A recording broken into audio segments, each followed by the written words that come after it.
ಹೊಸ ಅಧ್ಯಾಯ ಶುರು ಆಗ್ತಿದೆ ಅಂತ ಒಂದ್ ಮಾತು ಕೇಳ್ಪಟ್ಟಿದ್ದೀರಾ ಎಲ್ಲಾರು. ಏನ್ ಅನ್ಸಿದೆ ನಿಮ್ಗೆ? ಹೊಸ ಅಧ್ಯಾಯ ಅಂತ ಇವಾಗ ಏನ್ ಸ್ಟಾರ್ಟ್ ಮಾಡಿದ್ರು, ನಮ್ಗೆ ಹಳೆ ಅಧ್ಯಾಯನೇ ಚೆನ್ನಾಗಿತ್ತು.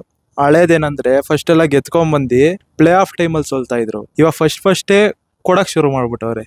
ಏನಂತ ನಿಮ್ಗೆ ಅರ್ಥ ಆಗಿರ್ಬೇಕು. ಏನ್ ಇಷ್ಟು ಅಷ್ಟಾಗೆ ಹೊಸ ಅಧ್ಯಾಯ ಇರುತ್ತೆ ಅಂದಿದ್ರೆ ನೀನ್ ಬೇಡ ಗುರು ಹಳೆ ಅಧ್ಯಾಯನೇ ಆಡು ಅಂತ ನಾವ್ ಹೇಳ್ತಾ ಇದ್ವಿ. ಏನಂದ್ರೆ ಹುಡುಗಿರ್ ನಮ್ಗೆ ಏನ್ ಖುಷಿ ಕೊಟ್ಟಿದ್ರು, ಈ ಹುಡುಗರು ಅದನ್ನೆಲ್ಲ ಕಿತ್ಕತ್ತವ್ರು ಇವ್ರು. RCB ಮ್ಯಾಚ್ ಅಂದ್ರೆ ಮಾತ್ರ ಟಿಕೆಟ್ ಪ್ರೈಸ್ ಜಾಸ್ತಿ ಇರುತ್ತೆ. ಬೇರೆ ಯಾವ್ದಾದ್ರು ಮ್ಯಾಚಸ್ ಗಳು ನಡೀತಾ ಇದೆ ಟಿಕೆಟ್ ಪ್ರೈಸ್ ಕಮ್ಮಿ ಇರುತ್ತೆ. ಬಟ್ ಯಾಕೆ ಇದಕ್ ಜಾಸ್ತಿ ಇರ್ಬೋದು ಅನ್ಸುತ್ತೆ ನಿಮ್ಗೆ? ಕ್ರೇಜ್ ಐತೆ ಅಂತ ಗೊತ್ತು, ಅವ್ರಿಗೂ ಗೊತ್ತು. ಯಾಕಂದ್ರೆ ಅಷ್ಟ್ ಜನ ಬರ್ತಾರೆ. ಆ ಟಿಕೆಟ್ ದುಡ್ಡಲ್ಲಿ ಇವ್ರು ಈ ಮ್ಯಾಚ್ ಸೋಲ್ತಾರೆ, ನೆಕ್ಸ್ಟ್ ಮ್ಯಾಚ್ ಗೆಲ್ತಾರೆ ಅನ್ಬಿಟ್ಟೆ ಟಿಕೆಟ್ ತಗೊಳಕ್ ಬರ್ತಾರೆ. ಆ ಮ್ಯಾಚು ಸೋಲ್ತಾರೆ, ಗೆಲ್ತಾರೆ ಅನ್ನೋ ಓಪ್ ಇಟ್ಕೊಂಡೆ ಅಷ್ಟ್ ಜನ ಸ್ಟೇಡಿಯಂ ಬರ್ತಾರೆ. ಇವಾಗ 4 ಮ್ಯಾಚ್ ಸೋತಿದ್ರು. RR ಪಿಚ್ ಬೆಂಗಳೂರು ಪಿಚ್ ಅಲ್ಲೇ ಅವ್ರು ಸೋತ್ರು. ಅವ್ರ ಹೋಮ್ ಗ್ರೌಂಡ್ ಅಲ್ಲಿ ಇವಾಗ ರಾಜಸ್ಥಾನ ಅವ್ರು ಸೋಲ್ಸ್ತಾರೆ ಅಂತ ಎಲ್ಲ ಅನ್ಕೊಂಡಿದ್ರು. ಅಲ್ಲೂ ಸೋತ್ರಾ? ಇನ್ನೆಲ್ಲ ಐತೆ. 5ಕ್ಕೆ ಇವಾಗ 1 ಗೆದ್ದಿದ್ದಾರೆ. ಈ ಹೊಸ ಅಧ್ಯಾಯ ಇಷ್ಟೊಂದು ಥರ್ಡ್ ಕ್ಲಾಸ್ ಆಗಿರುತ್ತೆ ಅಂತ ನನಗೆ ಗೊತ್ತಿರ್ಲಿಲ್ಲ.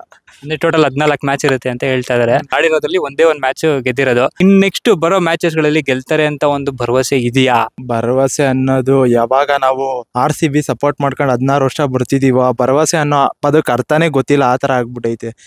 ಏನಂದ್ರೆ ಈ ಸಲ ಕಪ್ ನಮ್ದು ಅಂತ ಇದ್ವಿ. ಬಟ್ ಏನಂದ್ರೆ ನಮ್ದಲ್ಲ ಮರ್ತ್ ಬಿಡಿ ಅಂತ ಅವ್ರು ಆಲ್ರೆಡಿ ತೋರಿಸ್ಬಿಟ್ಟವ್ರೆ. ಇದ್ರಲ್ಲೇ ತೋರಿಸ್ಬಿಟ್ರು. ಇನ್ ಮುಂದೆ ಬರೋ ಮ್ಯಾಚ್ ಅಲ್ಲಿ ಘಟಾನ್ಘಟಿಗಳು SRH, ಚೆನ್ನೈ ಇವರೆಲ್ಲ ಏನು ಅಲ್ಲ ರಾಜಸ್ಥಾನ್ ಅವರು. ಅವ್ರ ಮೇಲೆ ಸೋತ್ರು ಅಂದ್ರೆ ಇನ್ನೇನ್ ಮಾಡಕ್ಕಾಗುತ್ತೆ. ಅಶ್ವಿನ್, ಮಿಡ್ಲ್ ಆರ್ಡರ್ಸ್ ಗಳು ಅವರೆಲ್ಲ ಅಷ್ಟು ಫಾರ್ಮ್ ಅಲ್ಲೇ ಇಲ್ಲ. ಓಕೆನಾ?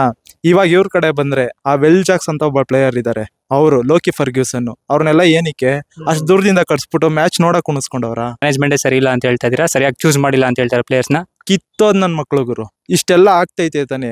ಮಿಡ್ಲ್ ಆರ್ಡರ್ ನ ಈ ಲೋಕಿ ಫರ್ಗ್ಯೂಸನ್ ಆಲ್ರೌಂಡರ್ ಬ್ರೋ. ಅವ್ರನ್ನ ಏನಕ್ಕೆ ಬಂದು ಮ್ಯಾಚ್ ನೋಡ್ಕೊಂಡು ಹೋಗಕ್ ಕುಂತವ್ರ? ಅವ್ರನ್ನ ಆಡಿಸ್ಬೇಕು ಬ್ರೋ. ಇವಾಗ 4 ಮ್ಯಾಚ್ ನಿಮ್ಗೇನು ಆಗ್ತಾ ಇಲ್ಲ ತಾನೆ. ಮೊನ್ನೆ ಲಾಮ್ರವರು 30 ಹೊಡೆದ್ರು, ಅವ್ರನ್ನೇನಕ್ಕೆ ಕುಣಿಸಿದ್ರು. ಇವತ್ತು 15 ಓವರ್ ಆಯ್ತಲ್ಲಪ್ಪ, DK ತರಬೇಕಾಗಿತ್ತು. ಯಾಕೆಂದ್ರೆ ಗ್ರೇಟ್ ಫಿನಿಶರ್ ಅವರು. ಅವ್ರನ್ನ ತಂದಿದ್ರೆ ಇನ್ನೊಂದ್ ಸ್ವಲ್ಪ ಒಂದ್ 20-30 ಸ್ಕೋರ್ ಎಕ್ಸ್ಟ್ರಾ ಬಂದಿರೋದು. ಇವ್ರು ಬೇಕು ಅಂತಾನೆ ಅವ್ರನ್ನ ಕಳ್ಸಲ್ವಾ? ಲೋ ಸ್ಕೋರೇ ಬಂದ್ ಹೊಗೆ ಹಾಕ್ಸೋಣ ಅಂತಾನೆ ಮಾಡ್ತಾರ. ಫಸ್ಟ್ ಬ್ಯಾಟಿಂಗ್ ಟಾಸ್ಕ್ ಇದ್ರು ಸೋಲ್ತಾರೆ, ಚೇಸಿಂಗ್ ಬಂದ್ರು ಸೋಲ್ತಾರೆ. ಇನ್ನೊಂದ್ ಹೆಗ್ಗಳಿಕೆ ಪಾತ್ರ ಆಗೋಯ್ತು ಈ ವರ್ಷ. ಹೊಸ ಅಧ್ಯಾಯ ಅಂದ್ರೆ ಇದೇನಾ? ಆಲ್ ಔಟ್ ಆಗಿರೋ ಫಸ್ಟ್ ಟೀಮ್ ಈ ವರ್ಷದಲ್ಲಿ. ಅದನ್ನು ಇದು ಪ್ರೂವ್ ಮಾಡ್ಬಿಟ್ರು. ಮುಂದೆ ಬರೋ ಮ್ಯಾಚ್ ಗಳಲ್ಲೂ ಕೂಡ ನಮ್ಗೆ ಇದೇ ಹೋಪ್ಸ್ ಇರುತ್ತಾ ಅಥವಾ ಹೋಪ್ಸ್ ಕಮ್ಮಿ ಆಗ್ಬಿಡುತ್ತಾ? ಈ ಹೊಸ ಅಧ್ಯಾಯದಲ್ಲಿ ನಮ್ಗೆ ಕಿಂಗ್ ಅಂತ ಅನ್ಸಿದ್ ಕೊಹ್ಲಿ ಮಾತ್ರ. ಯಾವನು ಸೆಂಚುರಿ ಹೊಡೆದಿರ್ಲಿಲ್ಲ, ಹೊಡೆದಿದ್ ಕೊಹ್ಲಿ. ಅವ್ರ ಪಾತ್ರ ಅವ್ರು ನಿರ್ವಹಿಸಿದ್ರು. ಅಕ್ಕಪಕ್ಕ ಇರೋರು ಸಪೋರ್ಟ್ ಮಾಡ್ಬೇಕು ತಾನೆ. ಈ ತರ ಆಗೋದ್ರೆ ಹಿಂಗೆ ಹೋಟ್ಲುಗಳು ಖಾಲಿ ಹೊಡಿತಿರುತ್ತೆ. RCB ಮ್ಯಾಚ್ ಸೋತಿರತ್ತೆ, ಯಾವನ್ಗೂ ಊಟ ಸೇರಲ್ಲ. ಅದೇ ಬಾರ್ಗಳು ಹೌಸ್ಫುಲ್ ಆಗಿರುತ್ತೆ. ಯಾಕಂದ್ರೆ ಕೂಡದ ಅಲ್ಲೇ ಮಲ್ಕೊಂಡ್ಬಿಟ್ಟಿರ್ತಾರೆ. ಆ ಫೀಲಿಂಗ್ ಅಲ್ಲಿ ಮನೆಗಳಿಗೆ ಹೋಗಲ್ಲ. ಆ ತರ ಡಯಟ್ ಫ್ಯಾನ್ಸ್ ಇರ್ತಾರೆ. ಎಷ್ಟೋ ಜನ ಟಿವಿ ಹೊಡೆದಾಕ್ತಾರೋ. ಈ ತರ ಆಗ್ಬಿಟ್ರೆ ಹಿಂಗೆ ಹೊಸ ಅಧ್ಯಾಯ ಅಂತ ಥರ್ಡ್ ಕ್ಲಾಸ್ ಬ್ರೋ. ಎಷ್ಟೊಂದ್ ಜನ RCB ಮ್ಯಾಚ್ ಗೆಲ್ತಾರೆ ಅಂತ ಅನ್ಬಿಟ್ಟು ಒಂದಷ್ಟು ಜನ ಬೆಟ್ಟಿಂಗ್ ಆಡಿರ್ತಾರೆ. ಸೊ ಬೆಟ್ಟಿಂಗ್ ಆಡ್ಬಿಟ್ಟು ಅವ್ರ ಪಾಪ ಲಾಸ್ಟ್ ಆಗಿ ಎಷ್ಟೊಂದ್ ಜನ ಪಾಪ ರೈಲ್ಗೆಲ್ಲ ತಲೆ ಕೊಟ್ಟಿರೋದು ಉಂಟು. ನೀವೆಲ್ಲ ಕೇಳಿರ್ತೀರಿ. ಈಗ ತಾನೇ ನೀವು ಯಾರೋ ಪಾಪ ಮಾತಾಡ್ಕೊಂಡು ನೀವು ಕೇಳಿದ್ರಿ. ಏನ್ ಅನ್ಸುತ್ತೆ ಬ್ರೋ, ಈ ಬೆಟ್ಟಿಂಗ್ ಎಲ್ಲ ಒಂದ್ ಆಡ್ಬಿಟ್ಟು ಮ್ಯಾಚ್ ಗೆಲ್ತಾರೆ ಅಂತ ಅನ್ಬಿಟ್ಟು ಬೆಟ್ಟಿಂಗ್ ಆಡಿರ್ತಾರೆ, ಸಡನ್ ಆಗಿ ಸೋತ್ಬಿಟ್ರೆ ಅವ್ರ ಫ್ರಸ್ಟ್ರೇಷನ್ ಯಾವ ತರ, ಹೆಂಗ್ ಮಾಡ್ಬೋದು, ಅವ್ರ ಆಲೋಚನೆ ಹೆಂಗಿರಬಹುದು? ಬ್ರೋ ಬೆಟ್ಟಿಂಗ್ ಅನ್ನೋದು ಅವ್ರ ತೇವ್ಲು. ನೀವು ಕ್ರಿಕೆಟ್ ನ ಎಂಟರ್ಟೈನ್ಮೆಂಟ್ ತರಾನೇ ನೋಡ್ಬೇಕು.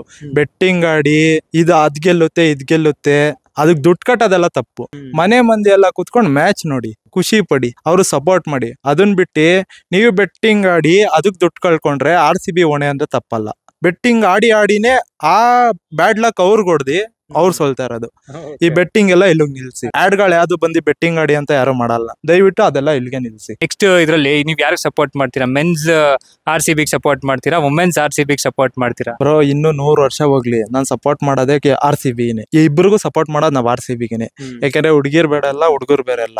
ಆ ವಿಷಯದಲ್ಲಿ ನಮ್ ಖುಷಿ ಕೊಟ್ಟಿದೆ ಹುಡುಗಿರ್ ಬ್ರೋ. ಆ ತರ ಎಮೋಷನ್ ಅದನ್ನ ಟಚ್ ಮಾಡಿರೋದು ಹುಡುಗಿರು. 100 ವರ್ಷ ಹೋಗ್ಲಿ ಬ್ರೋ, ಆ RCB ಮ್ಯಾನೇಜ್ಮೆಂಟ್ ಅವರೇ ಗೊತ್ತಾ, ಅವರೆಲ್ಲ ಸದೋಗ್ಬಿಡ್ಬೇಕು. ಅವಾಗ RCB ಟೀಮ್ ಗೆಲ್ಲುತ್ತೆ. ಯಾಕೆ ಅವ್ರುಗಳೆಲ್ಲ ಸತ್ತೋಗ್ಬೇಕು? ಯಾಕಂದ್ರೆ ಅವ್ರು ಇರಬಾರ್ದು ಅಂತನಾ ಅಥವಾ ಅವರೇ ಆಯ್ಕೆ ಮಾಡಬಾರ್ದು ಅಂತನಾ? ಇವಾಗ ನಿಮ್ಗೊಂದು ಉದಾಹರಣೆ ಕೊಡ್ತೀನಿ. ಇವಾಗ RCBಲಿ ಯಶ್ ದಯಾಳ್ ಅವನು 5 6 ಹೊಡ್ಸ್ಕೊಂಡ ರಿಂಕು ಸಿಂಗಲ್ಲಿ. ಅವರೆಲ್ಲ ತೆಗೆದು ಬಿಸಾಕದ್ಮೇಲೆ ಎಂಡ್ ಆಫ್ ಸೀಸನ್ ಸೇಲ್ ತರ ಅವ್ರನ್ನ ಎತ್ತಾಕೊಂಬತ್ತಾರಂತೆ ಅನ್ಸುತ್ತೆ ಇವ್ರು. ಆ ತರ 6 ಹೊಡ್ಸ್ಕೊಂಡವನೆ. ಅವನೇನಿಕಪ್ಪ ನಮಗ್ ಬೇಕು? ಇನ್ನ ಎಂತೆಂತ ಆಲ್ರೌಂಡರ್ಗಳವ್ರೆ, ಅವ್ರನ್ನ ತಗೋಬೇಕು ತಾನೆ. ಈ ಲೋಕಿ ಫರ್ಗ್ಯೂಸನ್ ಅವ್ರನ್ನ ಇಟ್ಕೊಂಡೇನು ಮೊಟ್ಟೆಲ್ ಕಾವು ಕೊಡ್ತಾವ್ರ? ಮಿಡ್ಲ್ ಆರ್ಡರ್ ಕಳಿಸ್ರಿ ಅಂತ ಪ್ಲೇಯರ್ ಇರೋದೇನ್ಕೆ? ವೆಲ್ ಜಾಕ್ಸ್ ಇರೋದೇಂತಿಕೆ? ಅವ್ರನ್ನೆಲ್ಲ ಒಂದ್ ಮ್ಯಾಚ್ ಚಾನ್ಸ್ ಕೊಡಿ. ನೆಕ್ಸ್ಟ್ SRH ಮೇಲೆ ಐತೆ, ಕ್ಲಾಸ್ ಅಂತ ತಿನ್ಕೊಂಡ್ಬಿಡ್ತಾನೆ. ಆ ಟೈಮಲ್ಲಿ ನೀವು ವೆಲ್ ಜಾಕ್ಸ್ ನ ಹಾಕೊಂಡ್ರೆ ಒಳ್ಳೇದು. ವೆಲ್ ಜಾಕ್ಸ್ ಇಲ್ಲ ಲೋಕಿ ಫರ್ಗ್ಯೂಸನ್ ಆಲ್ರೌಂಡರ್ ಹಾಕೊಂಡ್ರೆ ಒಳ್ಳೇದು. ಈ ತರ ಆದ್ರೆ ಅಲ್ಲಿ ಘಟಾನ್ಘಟಿಗಳೇ ಇರೋದು, ಸರಿಯಾಗಿ ಕೊಡ್ತಾರೆ, ಅದಂತೂ ಫಿಕ್ಸ್. ಅದೊಂದು ಓಪು ಬ್ರೋ, SRH ಮೇಲೆ ಬೆಂಗಳೂರು ಪಿಚ್ಚಲ್ಲೇ ಗೆಲ್ತಾರೆ ಅಂತ, ಅದನ್ನ ನೋಡ್ಬಿಡೋಣ.